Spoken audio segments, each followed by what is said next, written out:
All right, so we are here with the RacingSource.com with your host, Josh Mabe. Hello, hello, hello. All right, Josh, so let me tell you something. We got like 5 or 6 things we need to talk about what's going on in NASCAR today. Now, let's start with Watkins Glen. Who's that? What's going on there? Watkins Glen's the racetrack this week. It's the final time this season that NASCAR Sprint Cup Series drivers get to go road racing. It's going to be a exciting race. I was watching practice for both Nationwide and Cup earlier today on Fox Sports 1, and I've noticed. Where's Watkins Glen at? It's in New York. It's in New York. That's the name of the track. Watkins Glen is the name of the track. Yes. Okay. It's a road course. And there was some issues with drivers coming out of the pit lane. Okay. But and also the other thing I noticed is there's more wrecks and there was red flags. So. Because is Watkins Glen, is it just like a tough track to race at? It's a road course, so you turn left and right multiple times. So what causes all the wrecks, you think? Because they have to turn so many times. Like it's coming out of pit road, they're having wrecks though. Yeah, but I mean, coming out pit road, they're breaking rules. There's a certain rule that that people are anxious to race, aren't they? They're just too anxious to race to get out there. Because, for example, the pit road, the gas tank is on the right side of the car for road racers for these two races, and normally it's on the left side of the car. I see. All right, so now we got the wild card race. What's going on with the wild card races? Well, as you know, there's 5 races left until the chase begins. Okay. 16 drivers will be in it. If you have 1 win, you'll probably get in. 2 wins, you're definitely a lock in. Speaking of 1 wins, Dale Jr., what's going on with him? How many wins does he have now? 3 wins. He won last week at Pocono, which means he won both Pocono races, as well as the Daytona 500, the first race of the year. Okay, now so Daytona and Poconos, and what was the other third? Both Poconos. He won both Pocono races. Wow, oh, that's why they said a winning streak at Poconos. I was wondering what's going on. All right, so what kind of strategies will these guys use to get into the chase? Well, that's going to be difficult. It depends on who your driver is. Like, for example, if a driver like Jimmy Johnson, he's already probably locked in, so he can just go out and do what he wants. So how many wins has Jimmy gotten? 2 or 3. Okay, so he can do what he's in, just like Dale. Dale's in, Jimmy's in. Yeah, but for drivers that are not in, need to worry about getting a win in one of these next 5 races so they can be in, or they can either just fight for the points because the spots that are not taken up by drivers by win will be the highest in points. So it's probably, I'd say, go after a win for this and then win the next 5 races. To secure a place in the chase, you need to go after a win. Now, are there going to be drivers that are in the chase that have never won a race?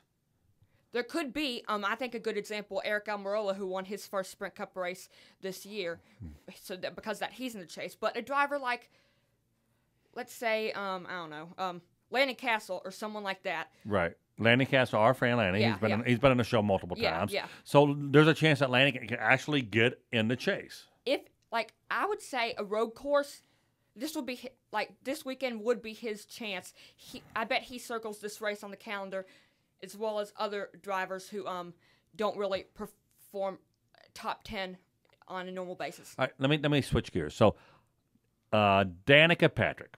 A lot of people say she should not be racing. She's not any good, and she's in a guy's sport. But people who say that she's not any good, she never comes in last. She's always at least top 10, top 15. Who's Danica Dayton? What's the guy's name? Ricky Stenhouse. So Ricky Stenhouse. Who has a better record, Danica or Ricky Stenhouse? Well, they were both rookie contenders last year, and Ricky beat her out for Rookie of the Year, so Ricky won that. But it's a lot of people, going back to what you said a second ago, Danica, what Kyle Petty said, Kyle Petty said that she was a marketing machine, and Richard Petty, the king, his dad, said that the only way she would ever win is if everyone else stays home. So, but saying that, well, of course, she is a marketing machine. She's a chick. We've seen her many a times in person. She's gorgeous. She's beautiful. She's cute as can be. But she's not coming in last. She's coming in, a lot of the cases, top 10, beating out 30 other drivers. Yeah, exactly. I watched a couple races last week. I was watching the race, and she was in the top 10 for multiple periods of the time in Right. long amounts. So she was in the top 10 for a lot of the race last I week. got to say it. I'm a fan of Danica Patrick. I know that it's, she is a girl and she's in a sport usually dominated by dudes, but she is top 10, finishes top 10. Has she finished? How many top 10 races do you think she's come in? About 3 or 4, I'd So say, there in you go. Cup. How many, her boyfriend, his name again? Ricky Stenhouse. How many top 10 has Ricky, you think's come in top 10? I don't know, but remember, Ricky won 2 Nationwide Series championships. Right. And Yeah. so he definitely has skills. My point I'm trying to make is that Danica, although she's a girl, and the petty clan, they don't like her. Yes. Yeah, they've already said, she's no good. And Richard said the only way she's ever going to win if everyone else gets sick and stay home or whatever. But she is. How many drivers are in a typical Cup race? There are 43 that start each race in a Cup race. Okay, and she's coming top 10 that we know of, that we've seen multiple times. Yeah. So she's better than 33 other people, or so, at least 30 people. She is better than 30 other dudes out there riding a car.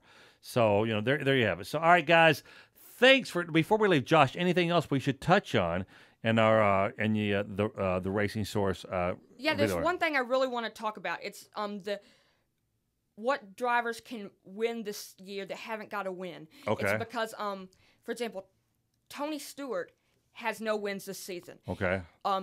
He'll look at this Watkins Glen to be a track. Marcus Ambrose hasn't had a win. If they want both Richard Petty Motorsports cars to get into the chase, they need for him to get this win at Watkins Glen, because this is his only chance, because he's only good at road courses. Right. And but one other thing. How about Juan Pablo Montoya? Is he going to be in this race? No, he already ran his 2 races for the year. Okay, so one other thing before I interrupt it. What do you say? It's going to be I've noticed that Matt Kenseth, he finished second last year. He had 7 wins, 4 of them already by this point of the season. Oh, you were telling me off the air. There's a curse. What's that called? The second. You said there's never been a guy who placed second. Tell me about that. Well, I want to say a couple things about that. 2011, when Tony and Carl Edwards got a tiebreaker, had to do it tied for the championship at the end of the year under the new format that happened back then, and Tony won obviously by most wins. Carl did not win any races the following year. Another thing is, last year, who was it? Jimmy won the championship, and he's already off to a good start. But Brad Keselowski, he won the championship in 2012. He only had 1 win the next year, and Carl Edwards, like I said, was like that. So if I'm hearing you right, you're saying whoever wins the championship usually has a crappy year the following year? Definitely the second place driver does. So the second place driver in the championship usually does nothing, just by looking at history. That's interesting. All right. And Matt Kenseth has no wins this year. If he wants to make it into the chase, and he had 7 last year, 4 at this time. So if he wants to make it in the chase, I didn't know Matt had 7 wins. Like, wow. Last year, yeah. And Dale Jr. is on his 3rd win right now. Yeah, and by the way, this is his first win. This is his first season that he has had more than 1 win since 2004. Wow. All right, guys, thanks for tuning in to The Racing Source. Check out our website. Josh has a website called theracingsource.com, and he has a YouTube channel called The Racing Source. We'll love you. Josh, you wrap it up here. Thanks for watching, everybody. We'll see you back next week, and we'll recap this race. There you go. All right. Sounds good, brother.